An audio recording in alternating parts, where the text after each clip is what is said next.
નમસ્કાર દર્શક મિત્રો, IHRTC ન્યૂઝમાં આપનું હાર્દિક સ્વાગત છે। હું છું આપની સાથે સંધ્યા। તો સમાચારની શરૂઆત કરતા પહેલા નજર કરીશું આજના મુખ્ય સમાચાર પર।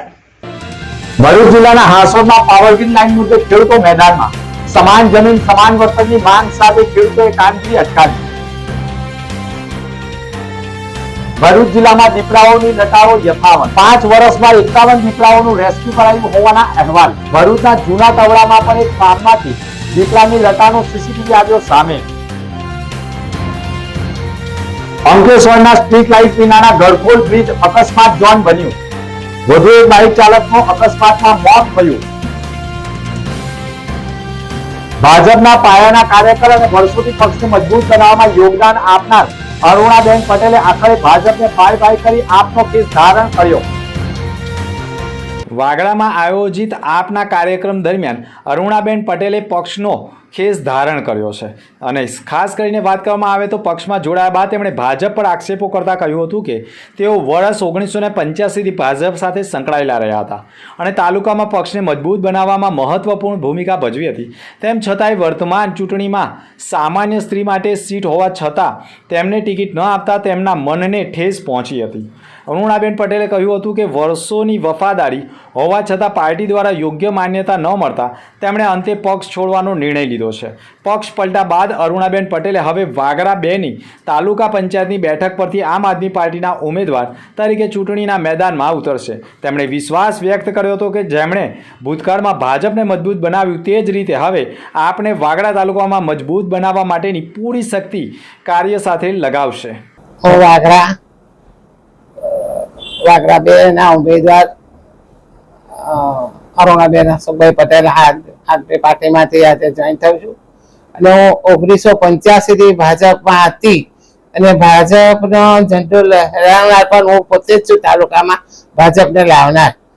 તે છતાં અત્યારે સામાન્ય સ્ત્રી સીટ આવેલી છે, મેં ઉમેદવારી માંગણી કરેલી એટલે મને એ લોકો ટિકિટ આપવાની ના પાડેલી, એના કારણે હું આમ આદમી પાર્ટીમાં જોઈ ગયેલી છું અને આમ આદમી પાર્ટીમાંથી વાગરા 2માં મારી ઉમેદવારી પણ હું નોંધાવું છું। જે રીતે મેં આમ આદમી પાર્ટીને ભારતીય જનતા પાર્ટીને ઊભી કરવા માટે જેટલી મહેનત કરી છે એટલી મહેનત હું આમ આદમી પાર્ટીને ઊભી કરવા માટે કરીશ। એ બદલ ને મને આજે જે ઉમેદવારી નોંધવા માટે ઉમેદવાર બનાવ્યો છે એ બદલ હું યાકુબભાઈનો તેમજ દિલીપભાઈનો આમ આદમી પાર્ટીનો ખૂબ ખૂબ આભાર માનું છું। અંકલેશ્વરના ગળખોલ ઓવરબ્રિજ ઉપર સ્ટ્રીટ લાઇટ મૂકવા માટે તંત્રએ દાખવેલી બેદરકારીના કારણે આશાસ્પદ યુવાને જીવ ગુમાવી દીધો છે।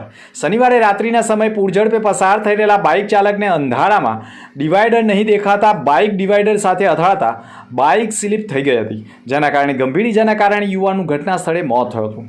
અંકલેશ્વરના સુરવાડી ઓવરબ્રિજ પર એક ગંભીર માર્ગ અકસ્માત સર્જાયો હતો। બોરભાટા ગામના 23 વર્ષીય સંદીપ રાઠોડ ઘરેથી બાઇક લઈ સુરવાડી બ્રિજ તરફ નીકળ્યો હતો।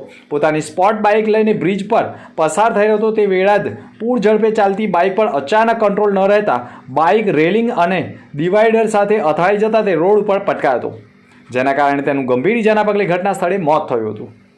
બનાવની જાણ થતાં એ ડિવિઝન પોલીસે ઘટના સ્થળે પહોંચી મૃતદેહનો કબજો મેળવી વધુ તપાસ આરંભી છે। જોકે સુરવાડી બ્રિજ ઉપર લાઇટો નાખવા માટે તંત્રને વારંવાર રજૂઆત કરવામાં આવી હોવા છતાં તંત્ર આંખ આડા કાન કરતું હોવાના આક્ષેપો પણ કરવામાં આવ્યા છે। ભરૂચ જિલ્લા ભાજપ દ્વારા પક્ષના 47મા સ્થાપના દિવસ નિમિત્તે વિશેષ ઉજવણીનો કાર્યક્રમ ડિસ્ટ્રિક્ટ બેંક ખાતે યોજાયો હતો। ભરૂચ જિલ્લા ભાજપ દ્વારા સ્થાપના દિવસની ઉજવણી જનક બગદાણાના અધ્યક્ષસ્થાને કરવામાં આવી હતી, જેમાં વાગડા ધારાસભ્ય અરુણસિંહ રાણા, નિરલ પટેલ, મહેન્દ્રસિંહ વાસદિયા અને જિલ્લા યુવા પ્રમુખ શક્તિસિંહ પરમાર, વિવિધ મંડળ અને મોરચાના પ્રમુખ હોદ્દેદારો પણ કાર્યકરો પણ વિશાળ સંખ્યામાં ઉપસ્થિત રહ્યા હતા। વક્તા જનક બગદાણા ધારાસભ્ય અરુણસિંહ રાણા, નિરલ પટેલે આગેવાનો અને હોદ્દેદારો કાર્યકરોને સ્થાપના દિવસની શુભકામનાઓ પાઠવી હતી અને વિશ્વની સૌથી મોટી ભાજપ એક પાર્ટી પક્ષ નહીં પરંતુ વિચારધારા પરિવાર હોવાનો ગર્વ પણ વ્યક્ત કર્યો હતો। ભરૂચ જિલ્લાના ઝઘડા તાલુકાના રતનપોર ગામ નજીક એક હાઈવા ડમ્પરમાં ભયંકર આગનું તાંડવ સર્જાયું હતું। આગના કારણે ધૂમ ધડાકાના અવાજથી આજુબાજુના લોકોમાં ભયનો માહોલ ઊભો થઈ ગયો હતો। આગના કારણે ગાડીના ટાયરો ધડાકાભેર ફાટતા હોવાના દ્રશ્યો જોવા મળ્યા હતા। આસપાસના લોકોના વિસ્તારમાં ભયનો માહોલ પણ સર્જાઈ ગયો હતો. ઘટનાની જાણ થતાં જ સ્થાનિકોએ પાણીનો માળો ચલાવી આગ ઉપર કાબૂ મેળવવાના પ્રયાસ કર્યા હતા. સદનસીબે આ ઘટનામાં કોઈને જાનહાનિ થઈ ન હતી. જો કે ડમ્પરમાં આગ એટલી ભયંકર હતી કે ટાયર ફાટવાના અવાજથી લોકોના જીવનું જોખમ પણ ઊભું થયું હતું. જો કે લોકોએ જે મળે તે વાસણોથી પાણી ભરીને પણ આગ ઉપર કાબૂ મેળવવાના પ્રયાસો કર્યા હતા.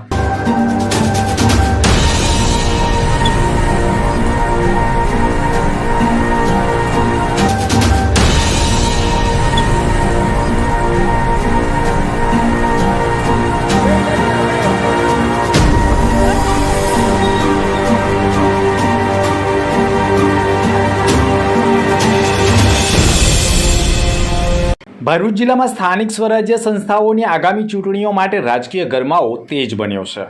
રાજ્ય ચૂંટણી આયોગ દ્વારા તારીખોની જાહેરાત બાદ આજે 6 એપ્રિલથી જ ઉમેદવારી પત્રો ભરવાની પ્રક્રિયા સત્તાવાર રીતે શરૂ થઈ ગઈ છે. આ ચૂંટણીઓમાં જિલ્લા પંચાયત, તાલુકા પંચાયતો અને નગરપાલિકાઓ માટે યોજાશે. ભરૂચ જિલ્લા પંચાયતની કુલ 34 બેઠકો અને જિલ્લાની 4 નગરપાલિકાઓ અને 132 બેઠકો અને 9 તાલુકા પંચાયત પર 182 બેઠકો માટે ઉમેદવારો પોતાના ઉમેદવારી પત્રો ભરી શકશે. નગરપાલિકાના ઉમેદવારી પત્રો મેળવવા અને ભરવા માટે ભરૂચ કલેક્ટર કચેરીના 3જા માળે આવેલી પ્રાંત અધિકારીની કચેરી ખાતે વ્યવસ્થા ગોઠવવામાં આવી છે. આ સમગ્ર પ્રક્રિયા સુચારુ રીતે સંપન્ન થઈ છે, જે સુનિશ્ચિત કરવા માટે વહીવટીતંત્ર દ્વારા અધિકારીઓ અને કર્મચારીઓની નિયુક્તિ પણ કરવામાં આવી છે. ઉમેદવારી પત્રો ભરવાની અંતિમ તારીખ 11 એપ્રિલ નક્કી કરવામાં આવી છે. ત્યારબાદ 13 એપ્રિલે ફોર્મ ચકાસણી હાથ ધરવામાં આવશે અને જ્યારે ઉમેદવારી પાછી ખેંચવાની અંતિમ તારીખ 15 એપ્રિલ રાખવામાં આવી છે. રાજકીય દ્રશ્ય પર નજર કરીએ તો આમ આદમી પણ પોતાના ઉમેદવારોના નામ જાહેર કરી દીધા છે. જોકે ભાજપ અને કોંગ્રેસ સહિતના અન્ય પક્ષો દ્વારા હજુ ઉમેદવારોના નામની જાહેરાત બાકી છે. આગામી દિવસોમાં ઉમેદવારોના નામ જાહેર થતાં જ રાજકીય પક્ષોમાં ઉમેદવારો પત્રો લેવા અને ભરવા માટે ભારે ગતિવિધિ જોવા મળનાર છે.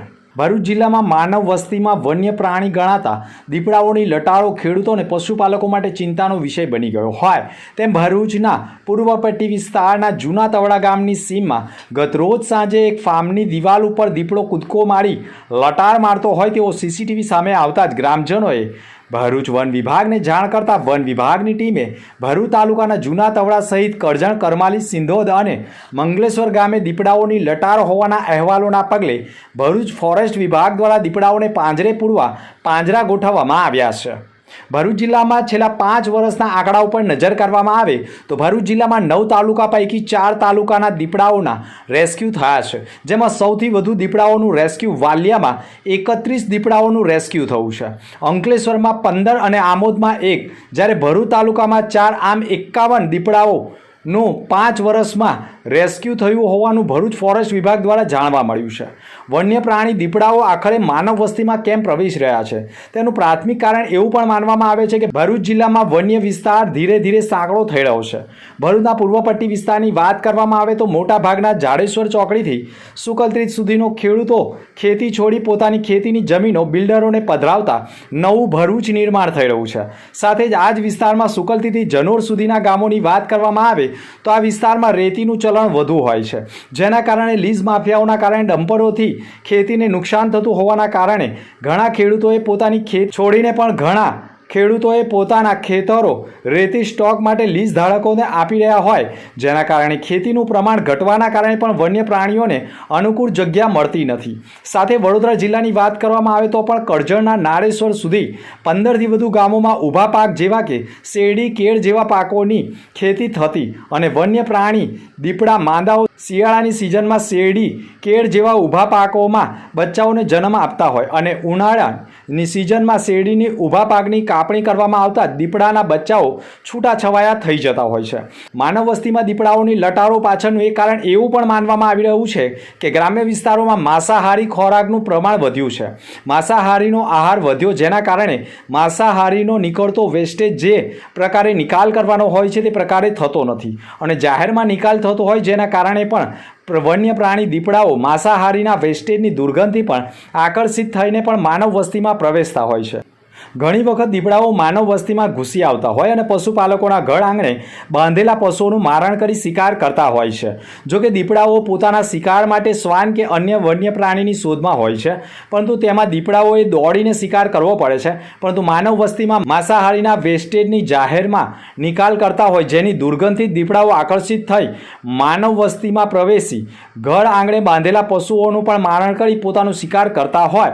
પરંતુ ગ્રામ્ય વિસ્તારમાં પણ ગ્રામજનોમાં પણ જનજાગૃતિ આવે તે માટે સેમિનાર થકી પણ માંસાહારીના વેસ્ટેજનો જાહેરમાં નિકાલ ન કરવા તથા યોગ્ય રીતે નિકાલ કરવા માટે પણ ભાર મૂકી માર્ગદર્શન આપવામાં આવતું હોવાનું ફોરેસ્ટ વિભાગે કહ્યું હતું. ભરૂચ જિલ્લાના હાંસોટ પંથકમાં પાવર ગ્રીડ લાઇનના કામને લઈને ખેડૂતોમાં ભારે રોષ જોવા મળ્યો છે.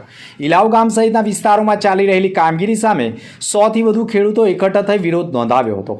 આ કામનું તાત્કાલિક બંધ કરાવ્યું હતું. ખેડૂતોનું કહેવું છે કે પાવર ગ્રીડ લાઇન માટે લેવામાં આવતી જમીનનું યોગ્ય વળતર આપવામાં આવતું નથી.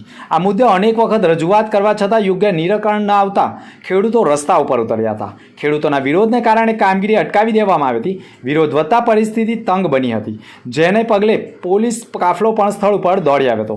સ્થિતિને કાબૂમાં લેવાના પ્રયત્નો હાથ ધર્યા હતા. હાલ સ્થિતિ નિયંત્રણમાં હોવાનું જાણવા મળ્યું છે. ખેડૂતોનું કહેવું છે કે સરકાર સમાન હકોની વાત કરે છે તો જમીન ગુમાવનાર ખેડૂતોને પણ સમાન અને યોગ્ય વળતર મળવું જોઈએ. તેઓએ વળતર અંગે પારદર્શક નીતિ લાવવા અને યોગ્ય દરે ચૂકવણી કરવાની માંગણી કરી છે.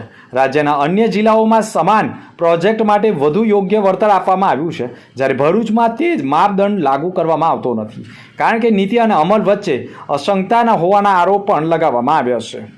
જ્યાં સુધી ખેડૂતોની માંગ ન સંતોષાય ત્યાં સુધી કામગીરી બંધ કરવાનો ખેડૂતોએ હુંકાર વ્યક્ત કર્યો છે. વાગરા તાલુકાના વિછિયાદ માર્ગ ઉપર આજે એક હૃદયદ્રાવક અકસ્માતની ઘટના સામે આવી છે, જેમાં અચાનક રસ્તા ઉપર આવી ચડેલી નીલગાયને કારણે 2 બાઇક સવાર શ્રમિકોને ગંભીર અકસ્માત નડ્યો છે. કેપી સોલાર ગ્રુપના 2 શ્રમિકો પોતાના દૈનિક જરૂરિયાતો માટે વાગરા તરફ બાઇક પર જઈ રહ્યા હતા. તે દરમિયાન જ કેનાલ નજીકના વિસ્તારમાં અચાનક સામે આવેલી નીલગાય સાથે બાઇક અથડાતા અકસ્માત સર્જાયો હતો. ટક્કર એટલી જોરદાર હતી કે બાઇક પર સવાર બંને શ્રમિકો ફંગોળાઈને રોડ ઉપર પટકાયા હતા, જેના પરિણામે તેઓ લોહીલુહાણ થઈ ગયા હતા. સ્થાનિક લોકોને માનવતા દાખવીને ત્વરિત મદદ કરી હતી. બંનેને તાત્કાલિક વાગરા સામૂહિક આરોગ્ય કેન્દ્ર ખાતે સારવાર અર્થે ખસેડવામાં આવ્યા હતા. પ્રાથમિક સારવાર બાદ એક શ્રમિકની ગંભીર સ્થિતિ જોતા તેને વધુ સારવાર માટે ભરૂચ સિવિલ હોસ્પિટલ ખાતે ખસેડાયો હતો. અંતમાં ફરી એક નજર આજના મુખ્ય સમાચાર પર.